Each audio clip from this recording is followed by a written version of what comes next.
rolls through you. Schwarber. Schwarber's in the All-Star Game. Oh, unbelievable. Was the swing off a home run for baseball? Are the Padres headed to the postseason? Will San Diego FC continue to win without Milan Iwaski? All questions to ponder right now on the final quarter on CBS 8+.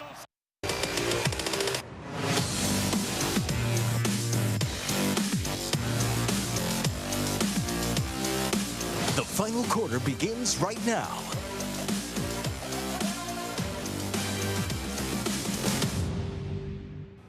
Welcome to the final quarter on CBS 8+. John Howard here, along with Karthik Venkatraman, Jake Garrignani.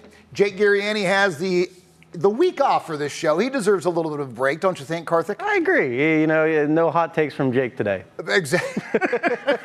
And we'll make him make good on all of his off predictions next time around. Perfect. Let's get right into the topic of discussions. The All-Star break this week, and really kind of stealing the show was the fact that the game ended in a tie and went to the swing off, a brand new tie-breaking format for the All-Star game. What'd you think about it? Like it? Don't like it? Should they continue it? Tinker it? What do you think? I feel like I already know your take is going to be you hated it, but my take was that I kind of liked it, man, because, like, here's my thing, right?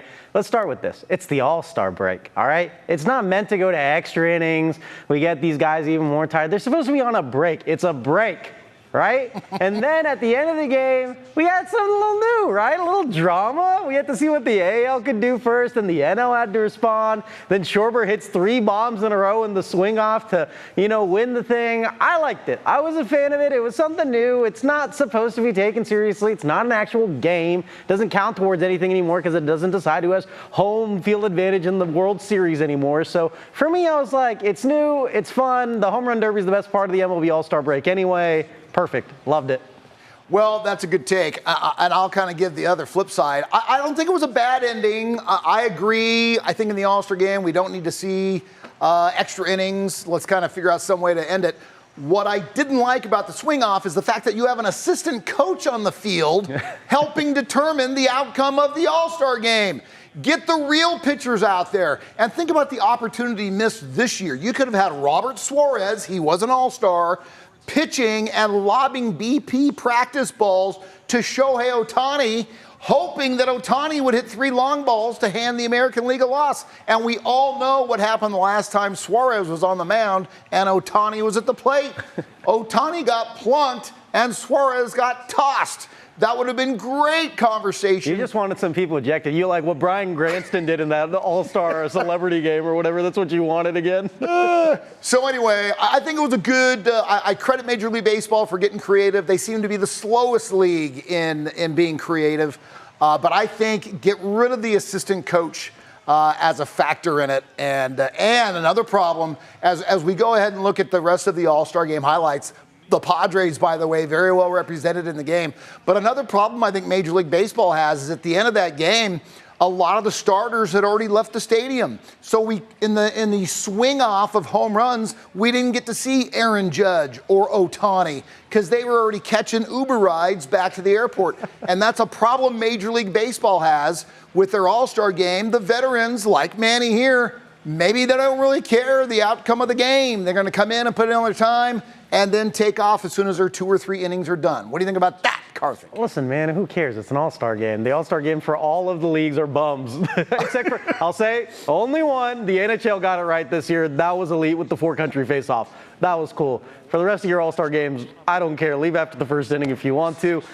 I barely watched any of the All-Star game. Tuned in to see what the Padres did. Watch the swing off. Watch the AL come back a little bit, but I don't even care about the All-Star game, honestly, dude. It doesn't matter. It doesn't count for anything. If these guys want to leave it, it's a break. Give them a break. They play 162 games and some play in the playoffs. Let them have a day off. The Padres played every day in June. All right, I don't blame you on that take. I will say, I've heard you say more than once, it's an All-Star game. It doesn't mean anything. And for me, being the old dinosaur of the group here, back in the day when I was growing up, it was a huge deal. It was appointment television, and it meant something. Times have changed, John. When the National League would knock off the American League, because I was a National League guy growing up. So somewhere along the line, some 20 years ago, 30 years ago, it lost its meaning, and baseball has tried to do things to try to make it more meaningful, but it has fallen more like the Pro Bowl and the NBA All-Star Game. Just not that attention grabbing. Maybe they need to throw like some dodgeball like the NFL's doing, some dodgeball activities, some flag football. Some stupid things that you can toss in there. Oh, my gosh. T-ball for the big boys. All right, let's focus our attention now on the Padres. Here's the setup going into the quote-unquote second half of the year. Padres 5.5 games out of first place behind the Dodgers, who were struggling entering the All-Star break. Karthik, your thoughts? Are the Padres going to make the postseason? Have they set themselves up to do so, or are they going to fade down the stretch here? I think they've put themselves in good position for a playoff spot. 5.5 games out of the division lead. I don't really care about that one as much. I mean, the Dodgers played as bad as they could going into the All-Star break, picked up a couple wins towards the end against, the Giants were sure some big division wins and, picked it up closer toward the end, had to snap a 7-game losing streak. I don't really think the division race is probably going to be that close by the time it's all said and done. I think the Dodgers probably put it away maybe with a double-digit lead. I think the wild card spot's definitely well intact. The Padres, going into the All-Star break, own the final spot by the slimmest of margins, a half game, I believe, over the Giants. So it's really tight, but, I think they've set themselves up well, but they're going to obviously, and this is the talk that everyone's been having, when the trade deadline comes around towards the end of this month, what are the moves that they're going to make? Are they going to bolster that catcher position, which I think is the one that needs to be most improved out of everything? They could use an extra bat, have some depth. I mean, it's not good when you have to bring guys like Johnson and Brooks and, Elias Diaz or Martin Maldonado to come pitch hit at the end of the games. Nothing drives me up a wall more when the Padres need a hit and they have to bring in a guy batting 200. Yeah. That's not good. They need to add some depth in that regard, too. I like Gavin Sheets staying out as their permanent left field. I think their starting pitching is pretty good if everyone gets healthy and everything's good to go. We'll see with Michael King's injury what that's looking like. And so I think all of that is fine. Bullpen arms, they maybe could use one more because when the four horsemen, as they've been calling it, arm pitching, sometimes they struggle. There's some pieces that could be added, but do I think this looks like a playoff baseball team now? They've won a lot of close games. Can they sustain it? Can they get some pieces to make them better? Those will be the big questions on whether they do make the playoffs. I think the X factor in this is their offense. I think pitching will take care of itself. There's concern about Michael King, how badly he's needed when he comes back. I think the fielding and the base running is fine, but the big X factor is right there with the bat. This team still has a tendency to fall into droughts, extended droughts, that really hurt their outcomes in games. And so if they can kind of get hitting a little bit more consistently, that'd be great. This team started 14-3. You take away that 14-3, and they have been 3 games below 500 the entire season. At that pace, they will not make the postseason.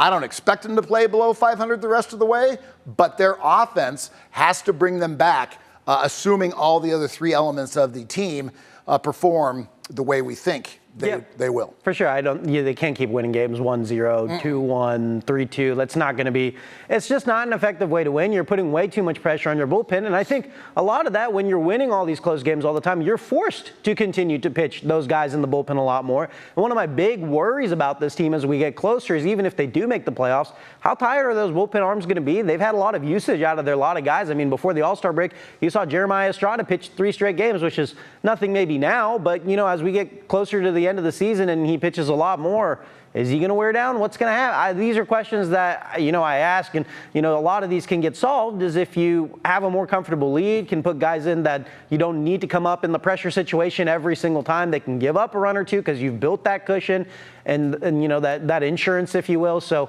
these are things the Padres are going to have to figure out. The offense definitely is the biggest question in my mind too, John. Yeah, and you mentioned when we were looking at the standings, they may end up double digits out of first place, which I think is discouraging for a lot of Padre fans. I think a lot of Padre fans came into the season thinking we have finally caught the Dodgers. We have the ability to beat the Dodgers, play with the Dodgers, and compete with them through an entire season for a division title. That does not look like it's going to happen, but once the playoffs start, if the Padres are a wild card team, that is all that matters. You just want to make the tournament so you have a chance to win the tournament, and it's not going to matter whether or not you won the division if you go on to win a National League championship or a World Series title. All right, Let's go ahead and move on to San Diego's other top-tier professional team, the San Diego Football Club. And the big news of recent times is the departure of Milan Alaski.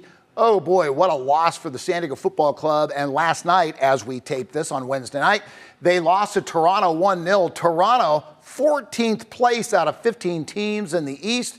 And so, Karthik, the obvious question, how good is San Diego FC going to be in the absence of Milan? I think San Diego FC is still a great football club. They're great even without Milan Alaski, but what bothers me about it is Milan Alaski was a guy who scored 10 goals. And yes, he mutually ended his terms with San Diego FC as he goes back to their sister club and who they got him on loan from, FC Nordsjælland. And so, but my big thing is, like, he consistently came off the bench and scored. And yes, like, if you look at the clips, sometimes he's just right place, right time, and he just gets the ball fed to him off of great plays from guys like Anders Dreyer or, you know, Chucky Lozano maybe, or whoever it may be, and he puts it in the back of the net. But the point is, he puts it in the back of the net. And my question is, who else on San Diego FC is doing that off the bench for him? I like Alex Mighton, great player. Thomas Angel is probably the next level of consistency. He's coming with some big assists and some big goals this year. But Milan Alaski had double-digit goals this season. And Anders Dreyer is the only other guy, right, on the team that's done that. I mean, that's big. To have a guy that comes off the bench, he has a big frame. He's a guy that can fill up some space in the box. He's really good with the header. He's a skilled player. I would have liked to. I don't know what ended up happening with the contractual agreements, what ended up him going back to, you know, the team that he came on loan from, but I think, and an Escondido native, man, that even hurts even more because he's a hometown kind of guy, and that's just tough, man. I'd love to see him on the team. Yeah, I get the feeling negotiations were just too far apart because I think if it had been close, San Diego would have done everything it could to get them signed. Even maybe dig into the pockets of minority owner Manny Machado. You know, Manny's got a little bit of extra cash hanging around to keep the Escondido kid around. What do you think about that, Karthik? Hey, man, if Manny wants to give out his money, I'm not going to tell him what to do. All right, let's look forward now to the San Diego Football Club. Their next match is a big one, the Vancouver Whitecaps. This is a battle for first place. Look at those records, 13-7-3, 12-5-5. And it's got here at Snapdragon Stadium on Saturday night. You want to give us a prediction on this one, Mr. Venkatraman? San Diego FC beat them already once this season, and that match was on the road for San Diego FC. The only thing is both of those teams were missing quite a bit of players due to, you know, international play as that was going on during the FIFA international break. And I think Vancouver also had a couple injuries that time. Let's see what it is this time, man. They can't play like they did against Toronto. Only one shot on goal the whole entire match, and you hold the ball for 70% of the match. That is not what you want to see. San Diego FC is going to have to play at a better level, a better form. Chucky Lozano had some opportunities. Anders Dreyer looked like he had one, but just no real clean shots at the goal. Can they fix that? I like what Cisniega's done, though, in goal for SDFC over these last two games against Chicago and Toronto. I don't know, though. San Diego FC over their last stretch, I mean, Houston wasn't a very good team. They lost to them. They beat FC Dallas, who was fine. Chicago was, you know, middle of the pack in the Eastern Conference. They beat them by a goal. Lose to Toronto, who you mentioned is not doing well in the Eastern Conference. Over the last few games, it's been interesting for them after they, you know, went on a heater and beat Vancouver and Minnesota, both on the road. So we'll see kind of what happens, man. We'll see what happens. It'll be a true test Saturday against Vancouver, no doubt about that. Speaking of true tests, the British Open underway as we tape this show. The first round is under the belts. The defending champ in the Open this year is Mr. Xander Schauffele, the Scripps Ranch High alum and Aztec alum. I will tell you that he shot even par in his first round, and here's a list of the favorites to win. Because it's a favorite thing for us to do on this show and get predictions, I always like to hear Karthik give the correct predictions without giving a positive reason all six guys are going to win. And the next week he says, see, I told you that guy was going to win. I never do that, John Howard. That is a lying, blasphemous, and slanderous on my name. Oh, my goodness. That being said, I think it's really hard to pick against Scotty Scheffler. I know that's the easy pick. I'd love to see Rory win it. We'll see. He's hanging around. He's not too far behind the lead, but you know, Harris English up there near the top of the leaderboard, which I like. He won the Farmers Insurance Open here at San Diego. He's at -4 right now. See if he can give it a run. He's played some pretty good tournaments this year, but yeah, I'm gonna go with Scotty Scheffler, man. Yeah, Scotty Scheffler shot a 3-under today. He's just one stroke off the lead after round number 1. In my other golf pool with some buddies that I'm in, I picked Tommy Fleetwood. He's the number 5 favorite going in. I always like Tommy being the international player that he is, but I don't know what he did in the first round. I didn't look him up before we taped this show. But it would be great to see Xander defend his championship. Again, Xander shot even in the first round, and he is 4 shots off the lead of the British Open going into tomorrow's second round. So we wish Xander the best. That is going to bring a wrap to this week's edition of the Final Quarter on CBS 8+. Karthik, I allow you to give the final word on this edition of the Final Quarter. Send them away. Hey, man, I'm just really happy for Jannik Sinner after the way he lost at the French Open to bounce back and beat Carlos Alcaraz the way he did, especially after losing the first set. Pretty cool. That's my final take on this one, John. Sweet. We will see you next time, perhaps with Jake back in tow.